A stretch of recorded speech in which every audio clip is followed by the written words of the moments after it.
विज्ञान भारती कक्षा 7 अभ्यासकार पुस्तिका के अंतर्गत आज हम इकाई 3 पदार्थ की संरचना एवं प्रकृति के अभ्यास प्रश्नों को हल करेंगे। जैसे यहाँ पर पदार्थ के बारे में लिखना है कि पदार्थ वह है जो स्थान घेरता है, जिसमें भार होता है तथा जिसका ज्ञान हम अपनी ज्ञानेंद्रियों की सहायता से कर सकते हैं। ज्ञानेंद्रियाँ हमारी 5 होती हैं: आँख, कान, नाक, त्वचा और जीभ। और पदार्थ की 3 अवस्थाएं होती हैं: ठोस, द्रव और गैस।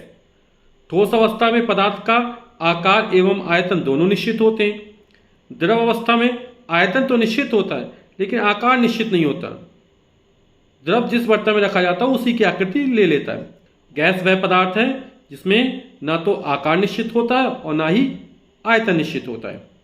यहाँ पर एक चित्र नजर आ रहा है, फूला हुआ गुब्बारा और पिचका हुआ गुब्बारा।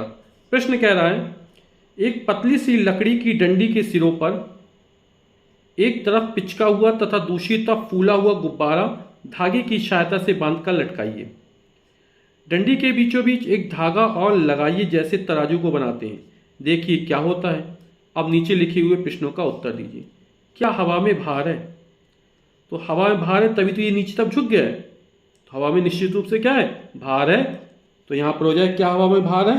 तो बिल्कुल हाँ। ठीक है, क्या हवा स्थान घेरती है? तो बिल्कुल सही है। तो यहां भी हाँ आ जाएगा, हवा स्थान घेरती है। हाँ। फिर दूसरा है अपने आसपास की वस्तुओं को ठोस, द्रव और गैस के आधार पर वर्गीकृत कीजिए। तो ठोस जैसे पुस्तक हो गई, पत्थर हो गया, लोहे की बनी वस्तुएं हो गई, ईंट हो गया, मेज हो गया, कुर्सी हो गई, बहुत सारी वस्तुएं है ना, घर हो गया। द्रव में क्या आ जाएगा? दूध हो गया, पानी हो गया, है ना, डीजल हो गया जो भी तेल होती, खाने वाला तेल हो गया, मिट्टी का तेल हो गया, है ना। तो ये हमारे द्रव में आ जाएंगे। गैस में क्या आ जाएगा? धुआं हो जाएगा, जलवाष्प हो जाएगी, oxygen gas, nitrogen gas, carbon dioxide gas, ये सारे गैस में आ जाएंगी। तो ठोस में लिख दिया पत्थर, लोहे का दरवाजा। द्रव में आएगा जल और तेल, और गैस में जलवाष्प और ऑक्सीजन।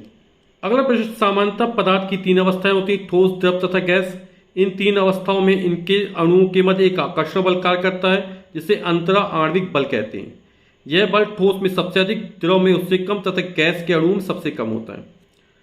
अब यहाँ दिया आओ करके सीखे। आवश्यक सामग्री दी गई है: कांच अथवा प्लास्टिक या पारदर्शी कटोरी, ग्लास, भगोना, पत्थर, पानी तथा धूप बत्ती।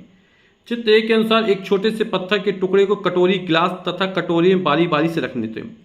तो यहाँ पे जो पत्थर का टुकड़ा रखा गया है ना, उसके बाद अध्ययन करना बोल रहा है। क्या ऊपर दिए गए चित्र में ठोस पत्थर का आकार या आयतन बदलेगा, हाँ कि नहीं? तो यहाँ पर आप करके देखेंगे तो जो पत्थर जैसी आकृति का है, जिस आकार का है, चाहे वो कटोरी में रखें, चाहे ग्लास में रखें और चाहे कटोरे में रखें, उसमें कोई परिवर्तन नहीं होने वाला है। यानी ना तो आकार बदलेगा और ना ही आयतन बदलेगा। तो यहाँ पर क्या ऊपर दिए गए चित्र में ठोस पत्थर का आकार या आयतन बदलेगा? तो इसमें लिखेंगे नहीं बदलेगा। और क्यों नहीं बदलेगा?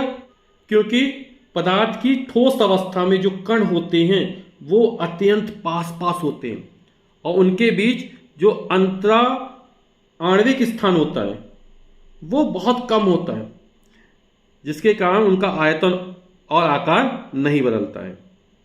तो आकार या आयतन नहीं बदलेगा क्योंकि पदार्थ की ठोस अवस्था में अंतरा आणविक बल बहुत अधिक होता है, जिस कारण कण बहुत पास पास स्थित होते हैं।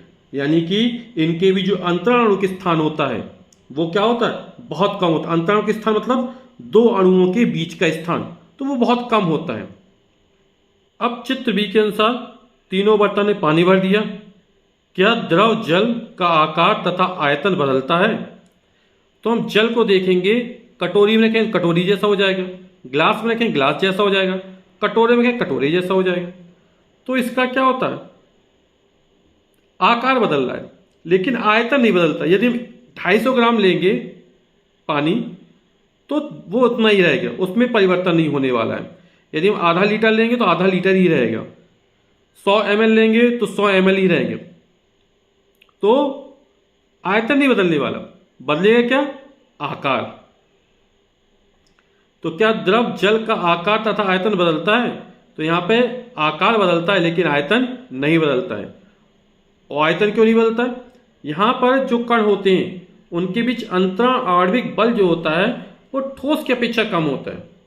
इसलिए जो कण होते हैं, अणु होते हैं, थोड़े दूर दूर होते हैं और इनके बीच अंतरण आणविक स्थान ठोस की अपेक्षा ज़्यादा होता है, जिसके कारण इनका आकार निश्चित नहीं रह पाता है। आयतन तो निश्चित रहता है। तो द्रव जल का आकार बदलता है लेकिन आयतन नहीं बदलता है, क्योंकि द्रव अवस्था में अंतरण आणविक बल जो होता है वो ठोस की अपेक्षा कम होता है। अब चित्र सी के अनुसार तीनों बर्तन में बारी बारी से जलती हुई धूप बत्ती रखते हैं। अब क्या होगा, इनमें धूप बत्ती रखी जाती है। तो हम जानते हैं धूप बत्ती रखेंगे तो वो यहाँ से फैल जाएगी और कमरे में तो कमरे में फैल जाएगी पूरी, क्योंकि गैस का ना तो आकार निश्चित होता है और ना ही आयतन निश्चित होता है, क्योंकि इनके गैस के अणुओं के बीच जो अंतर आणविक बल होता है वो बहुत कम होता है, जिसके कारण गैस पूरे में फैल जाती है। तो क्या धुआं गैस के आकार या आयतन में कोई परिवर्तन होगा? हाँ, यहाँ पर आकार और आयतन दोनों परिवर्तन हो जाएगा। और क्यों हो जाएगा? क्योंकि गैस के अणुओं के मध्य अंतरण आणविक बल बहुत कम या नगण्य होता है। तो यहाँ पर उत्तर हो जाएगा हाँ, क्योंकि पदार्थ की गैस अवस्था में अंतरण आणविक बल सबसे कम होता है। अगला क्वेश्चन है चौथा, नीचे दिए गए गोलों में बिंदी चिपकाइए और बताइए कि यह गतिविधि क्या दर्शाती है। तो यहाँ पर बिंदी जब चिपकाएंगे तो बिंदी बहुत पास पास होगी, तो ये ठोस अवस्था को प्रदर्शित कर रहा है। ये इसमें थोड़े दूर दूर हो गई तो ये द्रव अवस्था को, और यहाँ पर ये बहुत दूर दूर हो गई तो गैस अवस्था को प्रदर्शित करेगा। तो आप इस करके देख सकते हैं, बड़ा मजा आएगा। क्वेश्चन 5 में कह रहा है, परमाणु पदार्थ द्रव का सूक्ष्मतम कण होता है जो स्वतंत्र नहीं रह सकता है। अधिकतर 2 या 2 से अधिक परमाणु मिलकर परमाणुओं का समूह बनाते हैं जिन्हें अणु कहते हैं, जैसे जल, नमक आदि। तो यहाँ पर बोला तत्व में केवल एक ही प्रकार के परमाणु होते हैं, जैसे लोहा, तांबा, चांदी आदि। एक ही तत्व के 2 या 2 से अधिक परमाणु मिलकर उसी तत्व का एक अणु बनाते हैं। यहाँ पे तत्व के एक ही परमाणु, यहाँ 2 परमाणु मिलकर एक अणु बना रहे हैं। यहाँ पर यौगिक बन गया है ना, इसमें 2 से अधिक परमाणु है। तो जैसे ऑक्सीजन, हाइड्रोजन, कई तत्व ऐसे भी होते हैं जिनके एक अणु में केवल एक परमाणु होता है और ये अक्रिय तत्व कहलाते हैं, जैसे हीलियम, नियॉन। 2 या 2 से अधिक तत्व निश्चित अनुपात में मिलकर यौगिकों का निर्माण करते हैं तथा अनिश्चित अनुपात में मिलकर मिश्रण का निर्माण करते हैं, जैसे जल, नमक आदि। तो प्रश्न है, ऊपर दिए गए चित्रों में कौन सा चित्र H2 हो सकता है? तो यहाँ पे हाइड्रोजन के 2 परमाणु मिलकर हाइड्रोजन का एक अणु बनाते हैं। तो जहाँ पर 2 परमाणु मिले होंगे, जैसे यहाँ पर ये 2 परमाणु मिल रहा है, तो ये हमारा हाइड्रोजन के 2 परमाणु मिले तो हाइड्रोजन का एक अणु बन गया। तो ये वाला जो चित्र है बी, ये प्रदर्शित करेगा। तो यहाँ पे कौन सा चित्र हो सकता है? तो ये बी वाला हो सकता है। फिर कह रहा है, ऊपर दिए गए चित्र में कौन सा चित्र NH3 हो सकता है? तो नाइट्रोजन के 1 परमाणु, हाइड्रोजन के 3 परमाणु मिलते हैं तब NH3 बनता है। तो यहाँ पर 3 परमाणु हाइड्रोजन को, बीच में 1 परमाणु नाइट्रोजन का, तो हमारा NH3 या अमोनिया हो गई हमारी। तो यहाँ पर चित्र हो जाएगा सी। फिर कह रहा है, नीचे दिए गए चित्रों के अणुओं को देखकर बॉक्स में उनका फार्मूला बनाइए। तो यहाँ पर H2 है, 1 O है, तो हो जाएगा H2O। यहाँ पर C है और 2 O है तो CO2 बन जाएगा। यहाँ पे N है और 3 O है, H है, तो HNO3 बन जाएगा। जल का हो गया कार्बन डाइऑक्साइड और नाइट्रिक अम्ल।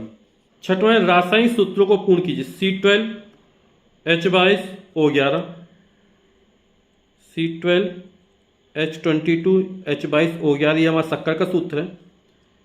CaCO3 कैल्शियम कार्बोनेट, चौक या खड़िया का सूत्र हो गया। HNO3 ये फिर नाइट्रिक अम्ल हो गया हमारा। Na2CO3 sodium carbonate.